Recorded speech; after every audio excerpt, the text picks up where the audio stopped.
Gini Pak, saya penasaran. Biasanya ya, saya nggak tahu ya, saya pengen konfirmasi aja ke Pak Riki yang memang pelaku ininya ya.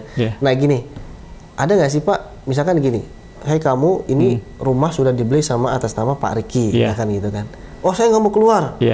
Nah terus kemudian ada perlawanan pasti kan dari ini kan. Ada nggak perlawanan itu dalam bentuk entah goib, entah apa gitu, atau mungkin hanya secara fisik saja gitu? Ya mungkin saya sih pernah pengalaman yang beli properti asetnya aneh-aneh lah ya. Oh gitu. Maksudnya ada yang tali pocong ditanam di halaman rumah. Sering tuh Pak nemuin kayak gitu? Ada kemudian ada jimat apa-apa di rumah-rumahnya? Iya, ada yang aneh-aneh lah ya. Oh gitu. Jadi memang nggak tahu, memang kejadiannya juga suka banyak aneh gitu kalau beli dari lelang. Oh gitu. Iya. Maksudnya ada dampak nggak ke Pak Riki itu yang goibnya terkait dengan ketika pengosongan gitu? Kalau saya sih mungkin karena tidak ada percaya itu ya, tidak ada. Nggak ada ya, alhamdulillah ya. Iya. Cuman ada satu pernah beli di Bekasi ya. Iya. Jadi setelah dieksekusi, dikeluarkan, itu pemilik lama buang uang setiap hari 1.000 perak. Ke rumahnya? Ke rumah yang sudah dieksekusikan kosong. Iya. Dalam itu aneh juga itu. Nggak ngerti juga. Allahu Akbar. Mungkin supaya nggak, atau jualnya susah atau gimana ya. Oh gitu. Karena ternyata di kita masih banyak yang percaya yang begitu tuh. Iya benar Pak. Yang aneh-aneh yang gitu. Karena gini, yang namanya pengosongan rumah, itu kan pasti kan mereka itu kayak apa namanya, berusaha, gue tuh korban loh di sini loh. Gue tuh korban di sini loh. Bukan siapa-siapa, gue tuh korban sini. Nah khawatirnya yaitu tadi tuh Pak, main-main belakang lah mereka gitu kan, itu kan sangat-sangat nggak baik gitu. Tapi dalam perjalanannya udah masih aman ya Pak ya? Aman. Nggak ada ini ya?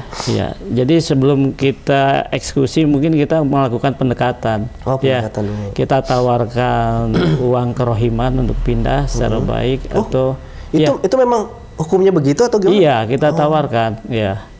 Nah, kemudian kalau tidak suruh beli kembali, gitu. Suruh beli kembali ya? Iya, dengan nego harga. Tapi mungkin dari 10, 2 yang mau mungkin. 2 atau 1 yang mau dikasih uang kerohiman. Sisanya? Yang lainnya pasang badan. Astagfirullah. Nah, ya. Tapi alhamdulillah sekarang udah meninggalkan ya? Iya, sudah saya tinggalkan. Sejak 2016 kemarin. Tahun 2016 saya tinggalkan. Saya masuk ke Lariba 2017 gitu. Berarti untuk lebih aman, nyaman gitu ya. Bisa tidur nyenyak. Iyalah gitu. Kasihan gitu loh ya. Walaupun secara hukum negara kita benar gitu loh. Iya. Secara hukum Islam juga kan apa namanya nggak menyalahi, karena kan Pak Riki kan membeli kepada yang punya, gitu kan, karena memang akadnya si kreditur, debitur ini kan ke bank ini kan nggak jelas, gitu. Tapi Pak Riki membelinya ke bank yang memang yang punya. Nah kemudian ketika bisnis properti yang aman, gitu kan, nah itu ada kendala nggak sih Pak, atau hambatan, tantangan gitu yang pernah dialami gitu? Yang aman. Iya, yang aman. Oh, yang aman. Kalau sekarang mungkin masalah pasar ya. Oh, pasar. Lagi sepi ya. Kenapa ya, Pak ya? Iya. Sepi, Pak. Mungkin lagi krisis kali ya. Krisis. Iyalah, lagi krisis. Gara-gara pandemi kali ya, Pak ya. Ya mungkin pandemi juga sebelum memang sudah kurang bagus gitu loh. Kurang bagus. Iya, untuk investasi, untuk jual properti. Sekarang kondisi sekarang banyak yang menjual. Sekarang nih? Iya, daripada beli. Allah. Jadi kita mesti diskon kasih.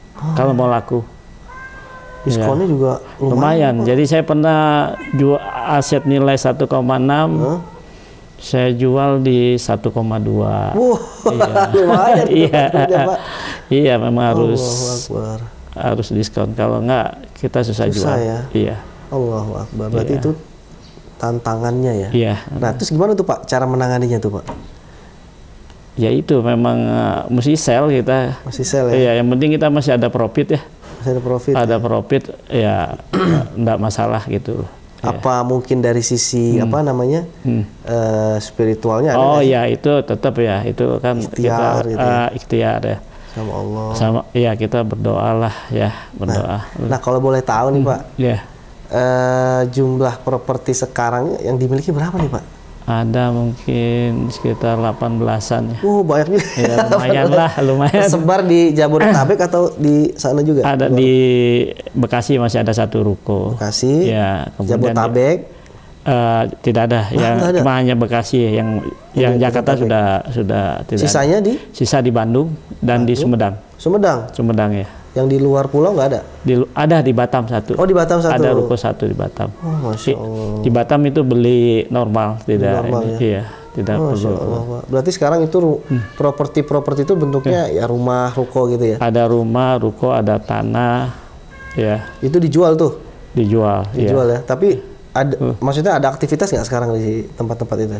Kosong ya. Kosong ya? Iya, kecuali kosong. Ruko mungkin ya yang di Bekasi nggak kosong. Kalau di Banjaran ruko dipakai untuk usaha itu. Bisnis luar itu. Usaha ya? Untuk bisnis luar. Masya Allah. Terus gini Pak, saya dengar nih, Pak Riki itu kan juga, kalau yang saya dalami kalau dari Pak Riki ini, motivasinya nih Pak, motivasi bisnisnya Pak, vertikal dan horizontal. Karena kalau saya perhatikan gitu, karena ternyata Pak Riki ini juga berkecimpung juga ya di dunia dakwah. Masya Allah. Banyak perannya kalau saya lihat gitu kan. Terakhir itu kan saya ngobrol dengan Mas Nanang dari masjid itu kan. Ternyata Mas Nanang juga kenal Pak Riki gitu kan. Nah, maka dari itu saya coba mau sedikit gali terkait dengan rutinitas dakwahnya Pak Riki. Nggak apa-apa ya Pak ya? Nggak apa-apa, iya. Nah, kalau boleh tahu Pak Riki, peran dakwahnya sekarang nih sebagai seorang, bisa dikatakan seorang pengusaha muslim gitu kan. Apa nih Pak? Jadi setiap keuntungan yang saya dapat ya, itu saya sisihkan untuk zakat dan untuk infaknya. Setiap ini? Setiap bulan? Ada transaksi ya. Oh, setiap transaksi? Setiap bulan juga ada. Oh, setiap bulan juga ada? Setiap ada transaksi properti, saya sisihkan. Nah, itu saya biasanya donasikan ke masjid gitu. Ya, ke masjid-masjid ya. Hanya ke masjid atau kemana lagi? Ada lagi kasih untuk kedua apa juga. Kedua apa juga ya? Itu rutin tuh Pak ya? Ya memang harus dibiasakan. Kalau nggak susah kalau nggak dibiasakan. Memang pertama berat. Kalau wah sayang nih uangnya. Iya benar gitu. Benar Pak. Dan itu gimana tuh Pak cara ngebiasain Pak dulu Pak? Ya sudah dipaksa aja gitu. Oh berarti Allah mau paksain ya? Iya. Lebih baik dipaksa masuk surga daripada sukarela masuk neraka kan gitu. Setuju saya. Berarti memang Pak Riki itu menerapkan paksa untuk masuk surga. Iya, harus. Harus gitu. Harus ya. Diterapkan ke keluarga juga berarti ya? Iyalah, harus. Masya Allah Pak, luar biasa itu. Karena gini Pak, sekarang kan pengusaha itu kan masih banyak yang cenderung ya untuk dunia saja gitu kan. Ya mudah-mudahan banyak pengusaha yang lihat konten kita ini Pak, ngobrol, mudah-mudahan tergugah hatinya gitu kan, dan bisa ikutin ya jejak Pak Riki lah yang memang mau jadi. Jangan ikut jejak saya, mungkin yang lain kali yang lebih bisa aja Pak. Ya karena memang gini, ya mudah-mudahan saya doakan Pak Riki terus bisa tetap istiqomah ya ikhlas. Pak, mungkin gini Pak, harapan Pak Riki nih terkait dengan bisnis dan dakwahnya, ya kan, kedepannya itu ingin seperti apa Pak? Saya mau sebagian besar harta saya ya itu mau saya donasikan nanti ke depannya. Masya Allah. Ya, untuk memajukan masjid-masjid lah ya. Untuk sekarang ada 4 masjid lah yang saya urus gitu ya. Oh, 4 masjid? Iya, yang baru yang sudah dan baru mau saya urus lah. Urus dalam hal apanya Pak? Ya sumbangan pemikiran, sumbangan dengan materi gitu ya. Oh, Masya Allah. Sampai sekarang udah ada 4 nih Pak? Iya ada 4. Sebelumnya juga sudah ada gitu ya. Cuma ada beberapa lah. Oh ini nambah lagi berarti? Iya memang. Masya Allah. Kenapa fokusnya di masjid Pak?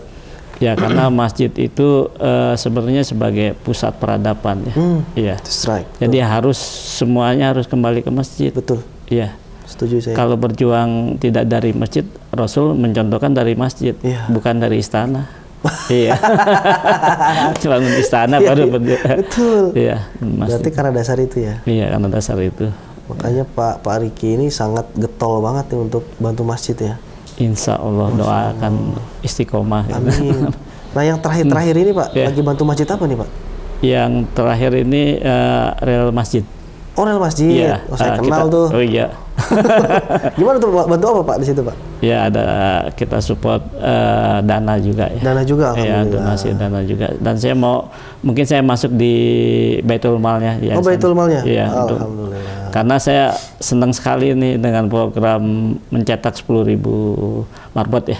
Iya Pak, betul Pak. Masya Allah. Itu saya support sekali gitu. Support 100% lah ya. Support 100% ya. Dan berarti sejalan dong sama visinya Bapak tadi tuh. Ya sejalan itu. Kan? Dan saya salutnya kenapa Ustadz Nanang ini hartanya juga semua mungkin dikorbankan juga untuk bangun rel masjid ya. Mungkin sampai juga mungkin berhutang gitu saya pikir. Salut saya sama Ustadz Nanang. Ya. Iya. Karena orang-orang kayak Pak Riki, Mas Nanang itu jarang Pak ditemuin Pak. Adalah banyak kan. Tapi nggak tersebar banyak gitu. Terus Pak gimana Pak? Iya. Jadi di rel masjid ya kedepannya supaya untuk pengembangan badan usaha milik masjid. Saya mau support di situ juga. Masya Allah. Ya. Jadi support moral, material, pikiran juga, ide, semangat. Iya. Insya Allah. Berarti visinya Pak Riki itu memang lagi fokus ke masjid, ya kan? Karena masjid sebagai pusat peradaban tadi ya, dikatakan seperti itu ya. Niat untuk bangun masjid nggak Pak? Insya Allah nanti saya ada niat ya, tetap ada ya. Tetap ada nanti bangun dalam lagi. Jangka panjang. Dalam jangka panjang.